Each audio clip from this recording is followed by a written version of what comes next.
मैं आपका गुरु उपदेश में स्वागत करता हूँ। इस बार हम लोग कैसे हम पुराने स्वभाव में से हम आज़ाद हो सकते हैं, पाप के स्वभाव में से कैसे आज़ाद हो सकते हैं, पुरानी बातों में से कैसे आज़ाद हो सकते हैं, उसके बारे में हम थोड़ा मनन करेंगे। और पुराना स्वभाव रोमी 6 और 6 में लिखा है कि हमारा पुराना मनुष्य तो मसीह के साथ क्रूस पर चढ़ाया गया ताकि पाप का शरीर निष्क्रिय हो जाए और हम आगे को पाप के दास न रहे। यानी कि पुराना स्वभाव जो है वो पाप से जुड़ा हुआ है, स्वाभाविक प्रवृत्ति से जुड़ा हुआ है, और इसीलिए परमेश्वर की इच्छा के विरुद्ध में हमारा पुराना स्वभाव जाता है। और इसीलिए पुराने जीवन की कुछ चुनौतियां हैं जो हमें सामना करना पड़ता है, क्योंकि यदि हम यीशु को नहीं जानते, जब तक हम यीशु को अपना जीवन नहीं समर्पित करते, तब तक ये पुराने स्वभाव की जो बातें हैं हमारे जीवन में आ जाती है। और इसीलिए पहली बात, पाप का प्रभुत्व। रोमन 7:18-19 के अनुसार पौलुस वहां पर कहता है, मैं जानता हूं कि मुझे अर्थात मेरे शरीर में कोई अच्छी वस्तु नहीं रहती, क्योंकि चाहने की तो इच्छा मुझे है और तो अच्छा करने की शक्ति नहीं है। यानी कि यहाँ पर पौलुस कहता है कि जो पाप जो है ऐसी शक्ति है जो बार बार गलत रास्ते पर हमें ले जाती है। और दूसरी बात, स्वार्थ और अभिमान।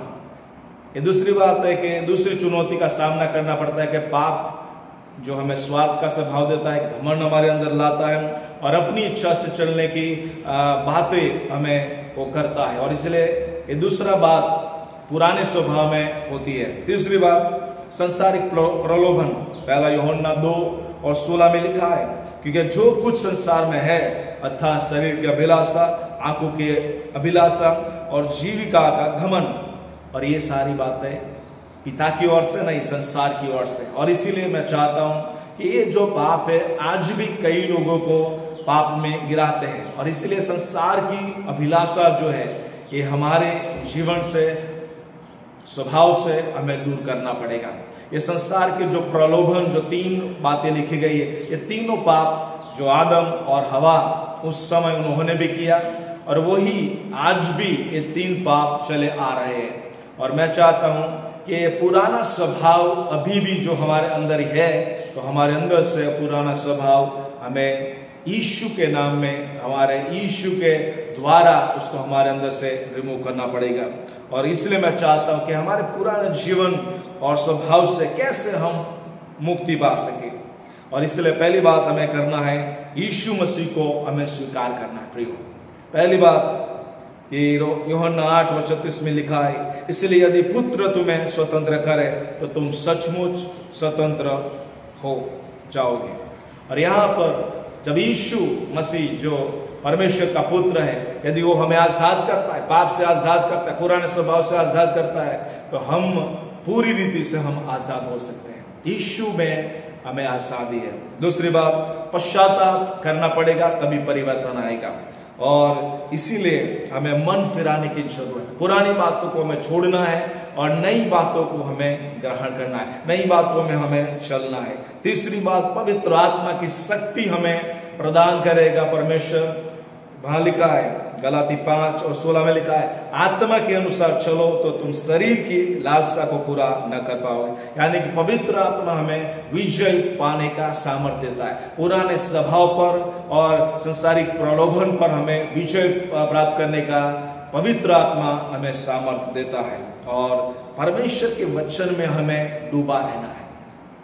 भजन संहिता 119 और 11 में लिखा है, मैंने तेरे वचन को मेरे हृदय में रखा है, दिल में रखा है कि मैं तेरे विरुद्ध में पाप न करूं। प्रियो, परमेश्वर के वचन को हमें मनन करना है, पढ़ना है, उस पर चलना है, तब हम पाप और परीक्षा के ऊपर हम विजय पा सकेंगे। और ये हर दिन प्रभु के वचन में हमें रहना होगा।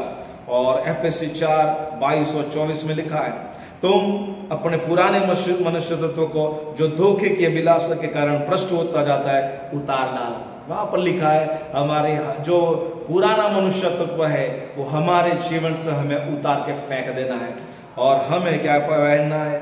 सत्य, पवित्रता, और धार्मिकता को हमें पहनना है, यीशु को हमें पहनना है हमारे जीवन में, तब ये सारे पुरानी बातों के ऊपर हम विजय प्राप्त कर पाएंगे। और इसलिए मैं चाहता हूँ कि ये अंतिम दिनों में हम जी रहे हैं और परमेश्वर अपनी कलीसिया को लेने आ रहे हैं, लेकिन यदि भी आज भी आपके जीवन में पुराना स्वभाव है तो यीशु मसीह के द्वारा आप आज़ादी प्राप्त कर सकते हैं, उसके वचन के द्वारा आप आज़ादी प्राप्त कर सकते हैं और पवित्र आत्मा में चलकर आप आज़ादी प्राप्त कर सकते हैं और परमेश्वर का सामर्थ्य से आप आज़ादी प्राप्त कर सकते हैं। और यीशु का लहू हमें हर दिन शुद्ध करता है, उसका सामर्थ्य हमें बल मिलता है, सामर्थ्य मिलता है यीशु के लहू के द्वारा, जो हमें पाप के ऊपर विजय और बल देता है। और इसलिए हमें प्रार्थना करनी चाहिए कि प्रभु हर दिन मेरे पुराने जीवन और स्वभाव को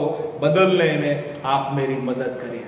आपको पवित्र आत्मा से वो मदद मांगना है, परमेश्वर के वचन का वो मदद मांगना है, तब आपको नए जीवन में आप चलने पाएंगे। और इसलिए आइए अपने जीवन को परमेश्वर के हाथों में हम समर्पित करें। यदि आज भी आपका जीवन पुराने स्वभाव में है, पुरानी बातों आपके अंदर आ जाती है, पुराना स्वभाव आपके अंदर शरीर में आ जाता है, तो आपको उसको आपके शरीर में से निकालकर यीशु को पहन लेना पड़ेगा, क्योंकि परमेश्वर हमें पुराने स्वभाव में से आजाद करने के लिए आया है। आइए हम अपने जीवन को प्रभु के हाथों में समर्पित करें, एक नए जीवन की शुरुआत करने पाए। God bless you. प्रभु आपको आशीष दे।